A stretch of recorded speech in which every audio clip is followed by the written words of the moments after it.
So piggybacking off of my last video, which was how to start and build a $1 million product and or brand, I wanted to talk about our new VND filter. I think it goes directly to what I spoke to in that video, which is like identify a problem or an issue you're having on set or in your life and solve it. And so for us, the problem lied within the VND filter. We have VND filters. I have a couple here, one from Tiffin, one from Polar Pro. And the main issue, well, there are several issues, but one of the main issues with all VNDs is that they never catered to the true nature of a cinematographer. 2 seconds. So if you're a cinematographer, right, you're used to using ND filters to throw in front of your matte box to cut light so that you can use a shallow depth of field when you're outside, inside, wherever. And so you have all these ND filters that one cost a lot of money, but also you have to like have a whole range and gamut of them, right? And so that's why the variable ND filter exists in the first place, was to kind of eliminate that. So you just have one filter that can kind of do it all. But they've never spoke to the true cinematographer. For example, my ND filters, I have a 1.2, I have a 0.9, a 0.6, a 0.3. But all variable ND filters have always just had dots, no markings outside of single dots, or on the random just numbers 1, 2, 3, 4, 5. None of that speaks to the actual nature of a cinematographer and what you use as a cinematographer and the numbers you use and the markings. So that was our first step, was let's make a variable ND filter that speaks to the actual nature of a cinematographer. So when you're shooting, oh, give me a 1.2, you just can set it to a 1.2. 2.1, same thing. So like you can quickly identify the ND that is in front of your lens, the strength that is in front, and move it directly to that, rather than having random dots or numbers where you don't really know what strength of ND you have in front of your lens. It was kind of mind-blowing to us that didn't exist, but it didn't. And so that was our first step, was like, okay, let's start there. Now, what else is wrong? What else is wrong with a variable ND? And, with this, most ND filters, they're getting better now, but like this Tiffin ND filter, it just rotates and rotates and rotates. There's no hard stops anywhere on it. And so you over crank it and you get that weird blue color shift, and it like resets, and it's hard to know where the start and beginning is. But not only that, again, you get that weird ugly color shift, and it's just really easy to rotate.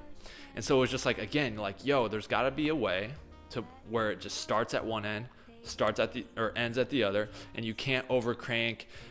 You don't waste time just spinning it, trying to find the right strength. Like, oh, okay, that looks pretty good on my camera.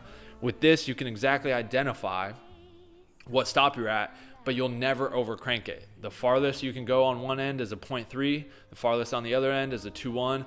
Hard stops at both ends, so you don't over crank. You don't get the weird color shifts. And so that was another thing we wanted to fix. And yes, the Polar Pro does have hard stops. So that is a good benefit of the Polar Pro. But the downside of the Polar Pro is two things. It is very expensive, and it's not stackable. So that's the other thing, is this was an improvement on this, right? So this ND filter, this Polar Pro was an improvement on this, and we still needed to improve on this. So this filter is not stackable. There's been plenty of times where I've thrown this onto my lens, right? And it was like I wanted to throw, a Tiffin Pro Mist on there, or a Dream Effects, or one of the subtle kaleidoscope effects filters, or whatever it was. But this isn't stackable. You cannot stack a filter onto the front. So you throw this on the front of your lens, and that's it. That's the only thing that can be on the front of your lens. Where in a traditional matte box, I could throw this 1.2 into my matte box, and then in the other tray, throw a Dream Effects or whatever other softening diffusion filter I want to. You can stack filters in your matte box. The same principle should apply to variable ND filters, but they don't. neither one of these are stackable. And so that's with, where with the new VND we created, there's front facing threads that are the same diameter as the back end. So you can screw an effects filter onto the front of this. So when you thread this 77 millimeter or 82 on the front of your lens, you can also stack a same filter of that size onto the front. And now you can filter stack just like you would in a matte box. So again, it was taking all of the problems and issues that we had with the current solutions out there, the current market and the products we use, and being like, all right, let's make it better in every facet. And so that's what we did. And it's more affordable by 50%. Because I just know when I was coming up, I didn't have a random $250 to spend on a filter. And so it's, our mission to make it affordable for you guys, like make a quality product and make it affordable so people around the world can afford it, because $250 is just too much in my opinion. $100 just right. So at the end of the day, the cinema ND markings, the hard stops, the filter threading, affordable, those are all features that we wanted to work into a filter, solve the current problems that we had with the NDs we had, or the VNDs that we had, and just create a solution that was just better. And I feel like we've done that, and I'm super happy with it. And that is the breakdown of why we created this filter and why we built it. Again, it goes back to the last video I said, where identify a problem you're having and solve it.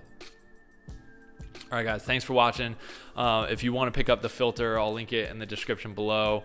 If you guys have any questions, comments about anything, again, comment below. I'll try and answer any questions you guys have. And yeah, I appreciate it. All right, guys, have a good one. Peace. Oh, snap.